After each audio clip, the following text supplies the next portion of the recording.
बिस्मिल्लाहिर्रहमानिर्रहीम, अस्सलाम वालेकुम जी। हमारे पास आज जो है इनकम टैक्स का जो है सैलरी के रूल्स का सेकंड पार्ट है। ठीक है, इसमें हम लोग जो है वो एग्जम्पशंस पढ़ रहे हैं जो हमें सैलरी इनकम के अंदर मिल सकती हैं। ठीक है जी, Pakistani tax law income tax ordinance 2001 के मुताबिक और एग्जामिनेशन हमारे पास जो है वो है 22-23 की। ठीक है जी, तो 22-23 की एग्जामिनेशन के अंदर जो है हम लोग जो है एग्जम्पशंस कुछ पढ़ने लगे हैं सैलरी इनकम की। तो सबसे पहले जिस चीज की मैं बात करने जा रहा हूं वो मेरी पहली एग्जम्पशन है, उसका नाम है पेंशन। सर पेंशन जो है वो हमारे पास एक ऐसी जो है वो समझने के आइटम है सैलरी के अंदर जो कि एग्जाम फ्रॉम टैक्स है।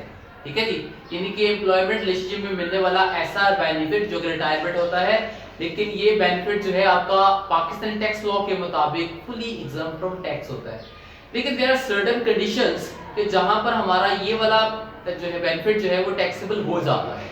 सो आज हम उसी को देखते हैं कि इस एग्जम्पशन के अंदर कौन से ऐसे केस हैं जहां पे पेंशन हमारी टैक्सेबल हो सकती है। अगर आप मेरे नोट्स को देखेंगे, ठीक है जी, तो आपको इजीली ये जो है सेक्शन इजीली याद हो जाएगा एग्जम्पशंस का जो सैलरी के अंदर आ रही है।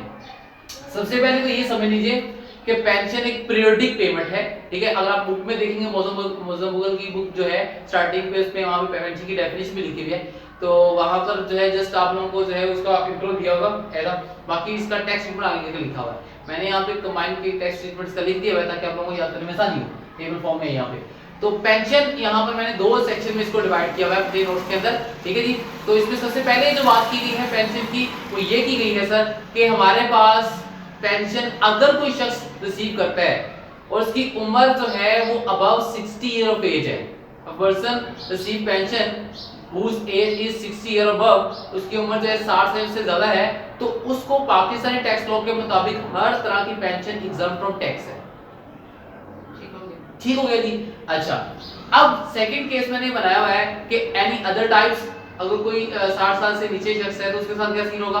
तो उस सूरत में ये है कि अगर कोई भी पर्सन पेंशन रिसीव करता है तो उसको भी फुली एग्जम्प्ट फ्रॉम टैक्स है, लेकिन there are certain two condition जो इसके ऊपर अप्लाई हो रही है, बस वो 60 ईयर एज के ऊपर अप्लाई नहीं होगी। ठीक है जी, वो जस्ट इन जो है जो कि 60 से बिलो है वो अगर पेंशन रिसीव करते हैं, ये दो कंडीशन है जहां पर उनकी पेंशन टैक्सेबल हो सकती है। बाकी rest of them her case में जो है वो उनकी पेंशन जो है वो एग्जम्प्ट ही रहेगी। दो कंडीशन कौन कौन सी है जी? कंडीशन 1 ये है कि वो आफ्टर रिटायरमेंट वो क्या कर ले, रीज्वाइन कर ले। क्या कर ले? रीज्वाइन करने। वो अगर रीज्वाइन करते हैं आप आफ्टर रिटायरमेंट, ठीक है जी, अपने सेम एम्प्लॉयर के पास या उसके एसोसिएट के पास, यानी कि आप लोगों ने रिटायरमेंट ले ली और आपको पेंशन मिल गई एम्प्लॉयर से, आपने पेंशन लेके दोबारा रीज्वाइन कर लिया उसी एम्प्लॉयर को या उसके एसोसिएट को, तो लॉ कहता है कि ये आप हमारे साथ गोली ना करें। ठीक है, ये रिटायरमेंट बेनिफिट था, आपने एक्चुअल रिटायरमेंट तो ली नहीं, आपने दोबारा रीज्वाइन कर लिया, तो इस सूरत में बेटा आपकी पेंशन टैक्सेबल हो जाएगी अगर आपने रीज्वाइन कर लिया तो उसके पास सेम एम्प्लॉयर के पास या उसके एसोसिएट के पास। ठीक है जी, एक ये कंडीशन होगी जिससे पेंशन टैक्सेबल हो जाएगी। एसोसिएट मीन कि उसका कोलीग, उसका फ्रेंड, कुछ रिलेटिव्स की सब्सिडी कंपनी वो। तो नंबर 2 है जी हमारे पास, अगर आपने जो है वो मोर देन 1 पेंशन रिसीव कर ली, यानी एक से ज्यादा पेंशन आपके पास आ गई। कितनी आ गई? मतलब देखें ना, अगर मुझे एक पेंशन मिली, अभी मैं रिटायर्ड हुई हूँ और फर्स्ट पेंशन है मेरी रिटायरमेंट नहीं, ऐसे में वो क्या होता है कि आप लोगों ने जो है आप जॉब कर रहे थे एट टाइम, आप दो कंपनियों में जॉब कर सकते हैं, ठीक है, एक से ज्यादा दारों में, तो आपको 2 पेंशनें मिल गई हैं। ठीक है, तो फिर उस सूरत में क्या होगा कि अगर आप मोर देन 1 पेंशन रिसीव कर रहे हैं तो लॉ के मुताबिक तो पेंशन एक के ऊपर जो है एग्जम्पशन है, लेकिन अगर आपको 2 मिल गई है बेटा तो फिर ये बात जहन में बिठा लीजिए। चाहे आपकी एज 60 से बिलो है, नहीं, अगर 60 से अबव है तो फिर तो कोई फिर तो किसी सूरत में भी टैक्सेबल नहीं है ना। 60 वाला केस इसके ऊपर अप्लाई नहीं होना, 60 ईयर ऑफ एज वाला केस यहाँ पे अप्लाई नहीं होना, ये सिर्फ उन लोगों के लिए अप्लाई कर रहे हैं जो कि 60 से बिलो है। तो अगर आपको जो है वो मोर देन 1 पेंशन मिली है तो बेटा आपकी जो हायर ऑफ पेंशन है वो एग्जम्प्ट होगी। अगर 2 मिलियन फर्ज करें तो दोनों में से जो हायर ऑफ होगी वो एग्जम्प्ट होगी और जो लोअर ऑफ होगी वो टैक्सेबल हो जाएगी फुली। बात समझ आ गई। तो यहाँ पर दो कंडीशंस आ गई हैं जहाँ पेंशन टैक्सेबल है। अगर सेक्शन पेंशन का पेपर में थ्योरेटिकली पूछता है तो बेटा आपने पहले इंट्रो देना है। इंट्रो देने के बाद फिर आप लोगों ने बताना है कि हमारे पास 60 पेज वाले पर्सन को पेंशन हर तरह एग्जाम्प्ट है। उसके बाद है अगर एनी अदर केस पूछेगा तो उसमें पेंशन एग्जाम्प्ट फ्रॉम टैक्स है, but there are certain conditions too जिसमें पेंशन टैक्सेबल है। एक है रीजॉइन करने के ऊपर या उसके सुसीड के ऊपर, ठीक है जी, तो वो पेंशन टैक्सेबल हो जाती है अगर मिलती है तो। और दूसरा है जी अगर आपको मोर देन वन पेंशन मिलती है, ठीक है जी, तो फिर आपकी जो हायर ऑफ होगी पेंशन में से 3 मिलती है 4 मिलती है, जो हायर ऑफ होगी वो एग्जम्प्ट होगी, बाकी लोअर ऑफ वाली सारी क्या हो जाएगी टैक्सेबल हो जाएगी, ठीक है जी। तो ये मेरे पास पेंशन का छोटा सा कांसेप्ट था जो यहाँ पे क्लियर हो गया, ठीक है जी। बाकी अगर फर्दर किसी को वो प्रॉब्लम आए तो वो मुझसे जो है वो पूछ लीजिएगा बाद में जी। नेक्स्ट उसके बाद है कम्यूटेशन ऑफ पेंशन। जी, कम्यूटेशन ऑफ पेंशन बेटा ये भी अगर हमारे पाकिस्तान टैक्स लॉ के मुताबिक अगर एफबीआर से अप्रूव्ड है तो ये फुली एग्जाम फ्रॉम टैक्स है। कम्यूटेशन ऑफ पेंशन क्या है? Fully exempt from tax. आगे नेक्स्ट ग्रेचुटी। ग्रेचुटी का जो है वो काफी बच्चे कंफ्यूजन का शिकार रहते हैं। अगेन ये ग्रेचुटी जो है हमारे पास पेपर में थ्योरेटिकली भी टेस्ट करता है, ठीक है जी, तो इसलिए इसको अच्छे तरीके से समझना है हम लोगों ने कि ग्रेचुटी को किस तरह से डील करना है। ये वैसे होती क्या है कम्यूटेशन ऑफ पेंशन? मैं बताता हूं आपको। कम्यूटेशन ऑफ पेंशन भी एक रिटायरमेंट बेनिफिट ही है, ठीक है जी। बेसिकली कम्यूटेशन ऑफ पेंशन को हम लोग इस तरह से डील कर रहे थे जैसे कि लमसम अमाउंट होगी इकट्ठी होगी कम्यूट करके, ठीक है जी, तो ये वो सीन है, होता है पेंशन की कैटेगरी का, ठीक है जी। ग्रेचुटी हमारे पास क्या है? ग्रेचुटी भी एक रिटायरमेंट बेनिफिट है, लेकिन बेटा ये ग्रेचुटी जो है ये लमसम मिलता है। क्या मिलता है? लमसम, यानी कि इकट्ठा मिलता है, ठीक है जी। तो इसलिए हम इसको जो है ट्रीट तो रिटायरमेंट बेनिफिट में ही करते हैं, लेकिन इसका ट्रीटमेंट का प्रोसीजर थोड़ा सा अलग होता है एज कंपेयर टू पेंशन। है ये भी रिटायरमेंट बेनिफिट और ये एग्जाम फ्रॉम टैक्स होता है, लेकिन सर्टेन कंडीशन पे आके ग्रेचुटी जो है वो टैक्सेबल हो जाती है। हम देखते हैं कि ये सर्टेन कंडीशंस कौन सी हैं जिसमें ग्रेचुटी हमारी टैक्सेबल होती है अगर डिफरेंट टाइप की। पेपर में क्या करना है, सबसे पहले ग्रेचुटी का इंट्रो दे दीजिएगा। इंट्रो देने के बाद क्या बताना है कि ग्रेचुटी क्या है? It is an retirement benefit which is maintained by different organization for the benefit of their employees, ठीक है जी, कि डिफरेंट ऑर्गेनाइजेशन जो है वो डिफरेंट जो है वो कहते हैं बेनिफिट के लिए एम्प्लॉय के लिए इसको बनाती हैं। तो इसके बाद आप लोगों ने इसका ट्रीटमेंट लिखना है। फिर टाइप पहले टाइप्स बतानी है कि ग्रेचुटी की ये टाइप्स है, उसके बाद फिर आप लोगों ने ट्रीटमेंट्स लिखने हैं, ठीक है जी। तो ग्रेचुटी में अगर मैं सबसे पहले बात करूं तो बेटा सबसे पहले हमारे पास ग्रेचुटी की जो टाइप आती है वो होती है गवर्नमेंट ग्रेचुटी। गवर्नमेंट ग्रेचुटी जो है वो बिल्कुल फुली एग्जाम फ्रॉम टैक्स है, ठीक है जी। ये क्या हमारे पास फुली एग्जाम है। गवर्नमेंट ग्रेचुटी जो है बेटा फुली एग्जाम फ्रॉम टैक्स है जी। मिला पेज के नहीं ग्रेचुटी है ही नहीं, सिर्फ ग्रेचुटी का इतना सा दिया बेटा ग्रेचुटी दिया वहां पे अंदर लिखा होगा जियो बेटी गवर्नमेंट ग्रेचुटी टेबल के अंदर।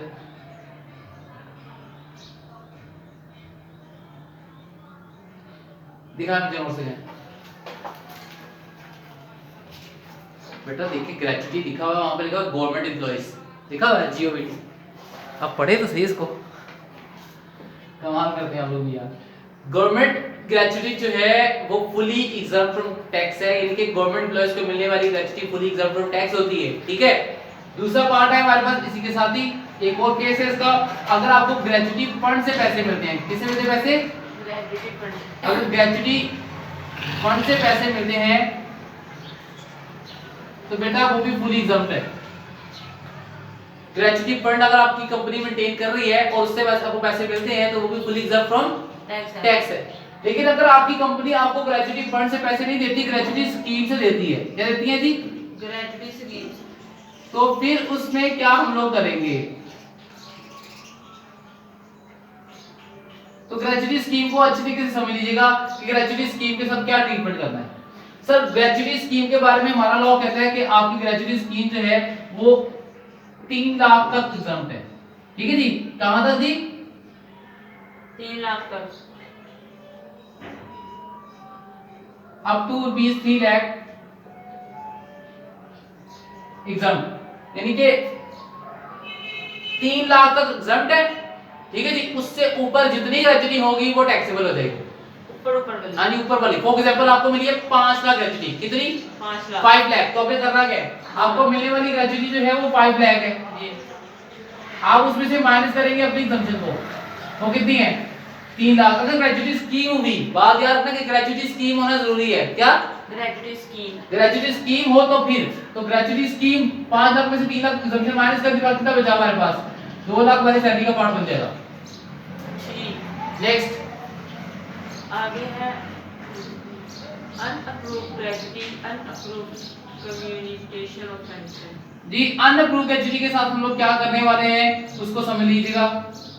अनअप्रूव्ड ग्रेजुएटी के सीन का कुछ यूं है बच्चों, इसमें आपके पास जो है एग्जम्पशन कहां तक है इसको समझना बहुत जरूरी है।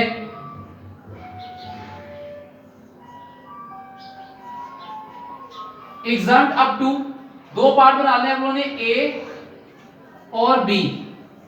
बेटा इन दोनों में से जो लोअर ऑफ होगा उतना एग्जम्प्ट होगा। अब लोअर ऑफ क्या है? एक अमाउंट आपके पास फिक्स है 75,000 की, ऐसे ही है जी। ठीक है जी। और दूसरा है जी 50% ऑफ अमाउंट, ठीक है जी। 50% ऑफ अमाउंट कौन सी थी? जो आपको ग्रेजुएटी की मिली अमाउंट, ठीक है।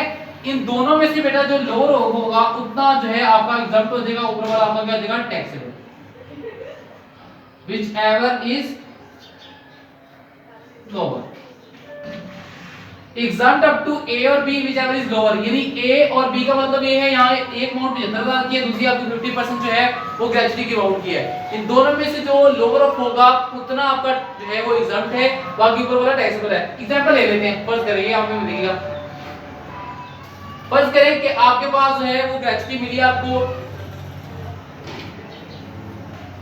1,30,000, 1,20,000 करते 1,20,000 आपको ग्रेजुएटी मिली है। कितनी मिली है?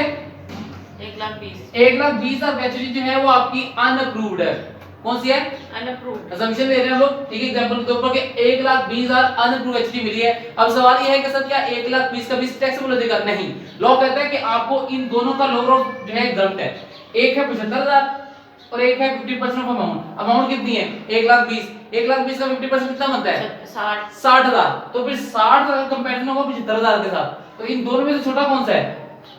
60,000। तो इसका मतलब है आप अपने इस कॉन्टेक्स्ट के लिहाज से जो मैं यहाँ पे करने लगा हूं, लेस ए और बी। ए है 75,000 और दूसरा कितना है? 50%। सर देखिए, यानी कि इसका तो ये था ना कि 75,000 के ऊपर लेने है पूरा। नहीं, ऐसा नहीं है। ये बेसिकली आपको ट्रीटमेंट दिया गया है करने के लिए कि आपने कंपेयर किससे करना है। एक 50% ले लेना है अपनी अमाउंट का और दूसरा है 75,000। इन दोनों में से जो शॉर्टर होगा उतनी एग्जम्पशन है आपको, ठीक है। अगर फर्ज करें कि यहाँ पे जो है वो 2 लाख होता तो 2 लाख का जो है वो 50% लेती 1 लाख आता तो 75,000 छुटा रहा था, ठीक है जी। तो अभी फिलहाल के लिए 50% 1,20,000 का ले रहा हूँ, तो यहाँ पे इसका आ रहा है 60,000। कितना आ रहा है जी? 60,000। तो ऑब्वियसली दोनों में लोअर कौन सा है हमारे पास? 60,000। तो यहाँ पे 60,000 फिर आप लोग क्या करेंगे? माइनस कर देंगे, बाकी आपका 60,000 क्या देगा? टैक्सेबल हो जाएगा। सही बात समझ, इसीलिए मैं आप लोगों से कह रहा हूँ कि रूल्स को पहले अच्छी तरीके से समझे ताकि आप लोगों के न्यूमेरिकल जाके आसान हो जाए। ठीक हो गया? आगे समझ जी। नेक्स्ट आगे है exemptions in case of any payment not received in Pakistan। जी, कुछ एग्जम्पशंस हैं जिसके बारे में कह रहे हैं, पढ़े कौन कौन से एग्जम्पशन है? स्पेशल लॉस तो ये है इसमें भी नो आ जाएगा। सारी बोल दूं? जी बोले, पढ़े। Any payment received by the director of the company who is not regular employee, any amount। जी, ये लिखा हुआ है कि ये ग्रेजुएटी की जो एग्जम्पशन है ना, अनअप्रूव है जी। अनअप्रूव ग्रेजुएटी जो है उसके ऊपर कुछ कह रहा है कि ये वाली ग्रेजुएटी की एग्जम्पशन उन लोगों को नहीं मिलनी जो कि पाकिस्तान में नहीं है, जो पाकिस्तान के फुल टाइम एम्प्लॉय नहीं है, ठीक है जी। ये उनके ऊपर थोड़ी चेकलिस्ट लिखी हुई है, ठीक है। आपके लेवल पे कॉमी टेस्ट होता है। आगे चलें स्पेशल अलाउंस जी। ये वाली भी पढ़ दो ना जी। any payment received by the non resident। जी बिल्कुल, वो इसके साथ ही है, ग्रेजुएटी के साथ ही है। ओके हो गया, उसको छोड़ के आगे चलें। Special allowance. स्पेशल अलाउंस जो है वो बेसिकली हमारा कुछ समझ लीजिए कि ऑफिशियल ड्यूटी को परफॉर्म करने के लिए जो अलाउंस मिलता था हमें, वो टैक्सेबल जो है वो हमारा नहीं होता, एग्जम्प्ट था, ठीक है जी। लो अगर पिछले सेक्शन को हम देखें तो उसमें यही था कि स्पेशल अलाउंस हमारा जो है वो एग्जम्प्ट फ्रॉम टैक्स, यानी ऑफिशियल ड्यूटी को परफॉर्म करने के लिए। लेकिन अभी कुछ क्यों है, इस चीज को समझ लीजिएगा कि अगर आपको फर्ज करें कि स्पेशल अलाउंस मिला है, ठीक है, और आपको जो है खर्चा जो है वो फॉर एग्जांपल आपको इसको बेसिकली पेपर में ना वैरायटी करके इसके अंदर थोड़ी सी ट्विस्टिंग करता है कि फॉर एग्जांपल आपके पास जो है वो स्पेशल अलाउंस अगर मिला हो आपको, तो उसमें क्या सीन है कि आपको कह रहा है जी स्पेशल अलाउंस मिला आपको 50,000 का, ठीक है जी, और आपका जो एक्चुअल खर्चा हुआ है वो है 40,000 का। कितना? तो फिर इसका मतलब है जो आपको पास बाकी बच गया वो कितना बचा? 10,000। 10,000। तो बेटा ये आपके सैलरी का पार्ट बन जाएगा, 40 नहीं बनेगा। ठीक है, यानी कि ऑफिशियल ड्यूटी को परफॉर्म करने के लिए आपको दिया गया 50,000, जिसमें से 40,000 खर्चा हुआ, 10,000 बच गया, 10,000 ऊपर वाला क्या देगा? आपकी सैलरी का पार्ट हो जाएगा। ये सेक्शन अभी इस साल अपडेट हुआ है, तो इसको अच्छे तरीके से जो है वो जेब में जो है वो फिट कर लीजिएगा। ठीक है जी, हाँ जी, स्पेशल अलाउंस का समझ आ गया चीज का। चलो तो ये मेरे पास स्पेशल अलाउंस की जो है वो करानी है। मैं समझ लूं किसी खास ड्यूटी को परफॉर्म करने के लिए ड्यूटी देते हैं। ठीक है जी, तो ये जो है इस चीज को थोड़ा सा आप लोग देख लीजिएगा। ठीक है, ये स्पेशल अलाउंस के हवाले से हमें जो है वो क्या डील करता है। ठीक है, तो स्पेशल अलाउंस एक जो है इंपॉर्टेंट टॉपिक है, इसको ऐसे ही ना कह दीजिएगा, क्योंकि पहले 2000 जो है अगर 21-20 की बात करें वहां पर इसका सेशन कुछ और था। ठीक है जी, खास तौर पे वो बच्चे जो रिपीटर है वो इस चीज को जेब में फिट कर लें, तो स्पेशल अलाउंस वो पहले एग्जाम करते थे, अब एग्जाम नहीं है। अब लॉ के मुताबिक अगर स्पेशल अलाउंस दिया हुआ है और उसके साथ एक्चुअल एक्सपेंडिचर दिए हुए हैं, तो फिर एक्चुअल एक्सपेंडिचर आप माइनस कर देंगे, रेस्ट ऑफ द वाला टैक्सेबल हो जाएगा। लेकिन अगर स्पेशल अलाउंस आपका जो है दिया हुआ है एज अ पर मंथ, ठीक है जी, आपको पर मंथ दिया हुआ है, ठीक है जी, और फिक्स दिया हुआ है, तो वो सारे का सारा टैक्सेबल हो जाएगा। ठीक है जी, यानी कि 5,000 पर मंथ लिखा हुआ है फिक्स, तो आप 12 से मल्टीप्लाई करके एनुअल निकालेंगे तो वो सारा आपका सैलरी का पार्ट बन जाएगा। ठीक है जी, नेक्स्ट कौन सा सेक्शन है? Certain purposes. जी, यहाँ पर है certain purchase without marginal cost. बेटा ये हमारे अभी इस साल भी एग्जाम रहने वाले हैं, इसकी वजह ये है कि फॉर एग्जांपल वो चीज वो जो है सिचुएशन जिसमें एम्प्लॉयर का अपना ही वो सेटअप है, ठीक है, और वो अपने एम्प्लॉयज को प्रोवाइड कर रहा है। ठीक है, फॉर एग्जांपल आपके एम्प्लॉयर का हॉस्पिटल है और आप वहीं से अपना जो है वो इलाज करवा रहे हैं, अपने बच्चों का इलाज हो रहा है, तो वो आपके लिए समझ होगा। ठीक है जी, आपके एम्प्लॉय का जो है वो स्कूल है, आपके बच्चे वहां पे पढ़ रहे हैं, तो आपको एग्जम्प्ट है। इस तरह से फ्री सब्सिडाइज्ड लंच फैसिलिटी आपके एम्प्लॉय का होटल है, अब वहां से खाना खाते हैं ड्यूटी आवर के दौरान, तो वो आपको एग्जम्प्ट है। लेकिन अगर आपका एम्प्लॉयर आपको फ्री कूपन मारना शुरू कर दे होटल के लो 200,000 को भी ले आओ, तो फिर वो टैक्सेबल हो जाएगा। क्या? यानी कि अगर वो आप लोगों को ड्यूटी आवर के दौरान फ्री खाना मिल रहा है आप लोगों को कंपनी से, होटल की कंपनी आपकी, तो वो एग्जम्प्ट होगा। लेकिन अगर आपको फ्री कूपन दे दे, क्या दे दे, तो वो टैक्सेबल हो जाएगा। ऐसे एयरलाइन कंपनी है, आप उसमें ट्रैवल कर रहे हैं, आप ड्यूटी आवर में जा रहे हैं, कोई मसला नहीं। लेकिन अगर आपको टिप्पे मारना शुरू करते फ्री में, तो वो क्या आ जाएगी, टैक्सेबल आपकी कंपनी। ठीक है, नेक्स्ट ये इस तरह के सारे चीजें लिखे हुए हैं, तो इससे पढ़ लीजिएगा, आपको समझ आ जाएगी। ठीक है जी, यानी जो आपका बिजनेस है ना, वो अगर आप करते हैं, ठीक है जी, और आपको वहीं से बेनिफिट मिल रहा है चीज में से, ठीक है जी, तो आपको भी वो जरूरत होगा। मेडिकल फैसिलिटी, ये मेडिकल फैसिलिटी बहुत ज़्यादा इंपॉर्टेंट टॉपिक है। ठीक है, और सबसे ज़्यादा टेस्टेड होने वाला पेपर में ये जो है वो पार्ट है मेडिकल फैसिलिटी वाला। ठीक है, तो इसीलिए जो है वो इसको जो है मैं यहाँ पे डील करने वाला हूँ। मेडिकल जो है फैसिलिटी, मेडिकल के बारे में पेपर में किस तरह से जो है वो सिचुएशन आती है, इसको समझ लेते हैं। मेडिकल हमारे पास पेपर में और पेपर में न्यूमेरिकल में और प्रैक्टिकल भी बहुत इंपॉर्टेंट टॉपिक रहा है, हर बार इसको पूछा जाता है, तो इसको काइंडली थोड़ा अच्छे तरीके से समझिएगा कि मेडिकल की जो सिचुएशन है इसको किस तरह पेपर में एड्रेस करना है। ठीक है जी, ये कोई बदला नहीं है, चेंज नहीं हुआ। ठीक है, वो जो लास्ट टाइम बच्चों का सिस्टम था, जो बच्चों को बताया गया था, वही है, चेंज नहीं आया। ठीक है जी। अच्छा जी, अब सिचुएशन क्या है हमारे पास मेडिकल के अंदर। सर मेडिकल में ये सिचुएशन है कि मेडिकल के डिफरेंट केसेस हैं, मैंने अपने नोट्स में बनाए हुए हैं डिफरेंट स्टेप्स। ठीक है जी, उस तरह से अगर करेंगे तो आपको फायदा होगा। सबसे पहले मैं बात करने लगा हूं मेडिकल अलाउंस की। मेडिकल अलाउंस, मेडिकल अलाउंस को किस तरह से ट्रीट करना है वो समझ लीजिए। अगर सिर्फ पेपर में आपको मेडिकल अलाउंस मिलता है, तो पाकिस्तानी लॉ के मुताबिक मेडिकल अलाउंस जो है वो आपकी बेसिक सैलरी के 10% तक एग्जम्प्ट है, उससे रेस्ट ऑफ द ऊपर जितना भी होगा वो टैक्सेबल हो जाएगा। यानी कहने का मतलब ये है कि medical allowance is exempt up to 10% of basic salary. कि मेडिकल अलाउंस अगर खाली मिलता है तो वो आपके बेसिक सैलरी के 10% तक एग्जम्प्ट होगा, बाकी ऊपर वाला जितना भी होगा टैक्सेबल हो जाएगा। एग्जांपल से कर लेते हैं फटाफट से ताकि हमें समझ आ जाए। फर्ज करें एक शख्स की जो है बेसिक सैलरी जो है हमारे पास इस वक्त है, वो इसकी साल की बेसिक सैलरी जो है वो 6 लाख, ईयरली, हाँ जी ये दी हुई बेसिक सैलरी 6 लाख है, और उसको जो मेडिकल अलाउंस मिला है वो असम्पशन ले लेते हैं कि जो मेडिकल अलाउंस उस शख्स को मिला है वो मिला है 70,000। कितना? 70,000 को मेडिकल अलाउंस मिला है। अब सवाल ये है कि इसको कितनी एग्जम्पशन है। तो मैंने पहले कहा कि 10% ऑफ बेसिक सैलरी आपने इसमें से क्या करना है, माइनस करना है। बेसिक सैलरी कितनी है? 6 लाख। 6 लाख का ले लेंगे 10%, वो आ जाएगा हमारे पास 60,000। 60,000 इसमें से माइनस कर देंगे, बाकी बचा 10,000, तो वो 10,000 आउटर में चला जाएगा। अच्छा, उसकी 6 लाख आमदनी है, ठीक है। 6 लाख का 10% बनता है हमारे पास 60,000। यानी कहा क्या आपने, इसका मतलब ये हुआ कि medical allowance is exempt up to 10% of basic salary, यानी आपकी बेसिक सैलरी के 10% तक एग्जाम है। ठीक है, तो मैंने बेसिक सैलरी का 10% निकाला, वो कर गया 60,000। तो मेडिकल अलाउंस में से जो है वो 60,000 माइनस कर दे, बाकी ऊपर वाला क्या हो जाएगा, टैक्सेबल हो जाएगा। यानी कि मुझे जो 70,000 है वो अलग से दिया पड़ेगा। जी, वो मेडिकल अलाउंस लिखा होगा पेपर में कि मेडिकल अलाउंस आपका 70,000 है, जितना भी है ईयरली हो जाएगा। हाँ जी, अगर मंथली लिखा होगा तो 12 से मल्टीप्लाई कर लीजिएगा। ठीक हो गया। ठीक है जी। तो अगर फर्ज करें कि यहाँ पर आपके पास मेडिकल अलाउंस जो है वो आपके पास लिखा हो 50,000, क्या लिखा हो जी? 50,000। तो फिर कितना टैक्सेबल होगा? फिर 10,000 नेगेटिव लिख देंगे सर? नहीं, बिल्कुल टैक्सेबल नहीं होगा। इसका मतलब ये होगा कि आपकी एग्जम्पशन इतनी हैवी थी कि आपके सारे के सारे मेडिकल अलाउंस को जो है अब्सॉर्ब कर गए। ठीक है जी, तो इसलिए भी इस सूरत में कुछ भी टैक्सेबल नहीं होगा। बात समझ आ गई है कि अगर आपका मेडिकल अलाउंस 50,000 है, आपने अपनी सैलरी का लिया 10% तो आया 60,000, तो अब नेगेटिव में नहीं हम माइनस करेंगे, ऐसा नहीं होता सीन। ठीक है जी, नेगेटिविटी भी नहीं होती। तो बस जस्ट करेंगे आपकी एग्जम्पशन जो है वो इतनी हैवी थी कि आपके सारे मेडिकल अलाउंस को अब्सॉर्ब कर दे। ठीक है जी।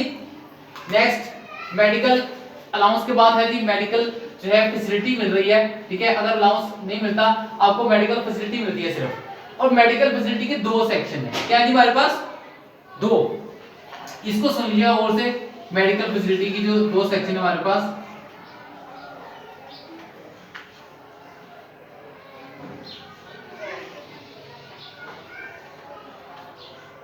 मेडिकल फैसिलिटी के दो पार्ट्स हैं, दो हिस्सों में इसको डिवाइड किया हुआ है। मेडिकल फैसिलिटी में दो पार्ट कैसे हैं?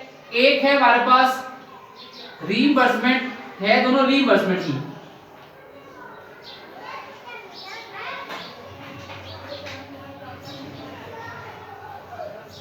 Reimbursement in term of employment, और ये है रीइंबर्समेंट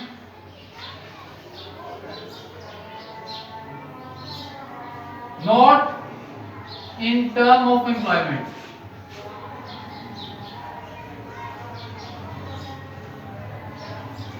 यानी कि ये आपकी टर्म ऑफ एम्प्लॉयमेंट के मुताबिक है, यानी कि ये रीइंबर्समेंट जो हो रही है आपकी मेडिकल फैसिलिटी की, ये आपको as per terms of agreement हो रही है। आपके पास जो है वो जब आपने एग्रीमेंट साइन किया था तब आपके पास ये बात तय हुई थी कि आपको रीइंबर्समेंट की जाएगी मेडिकल जो एक्सपेंडिचर की। यानी अगर आपकी कंपनी कहती है जी हमारा जो है वो कहते हैं आप किसी भी हॉस्पिटल से इलाज करवा लीजिए, हम आपको पैसे रीइंबर्स कर देंगे। क्या कर देंगे? रीइंबर्समेंट कर देंगे। ठीक है जी। और ये रीइंबर्समेंट आपने जब आपने जॉब साइन की थी तब आपको ये सारी चीजें पेड कर दी गई थी। ठीक है जी। और उसके बाद ये है जी reimbursement not in term of employment, और जब आपने जॉब साइन की तब ये बात तय नहीं हुई थी। तो ये दो कंडीशंस हैं। ठीक है जी। तो आराम से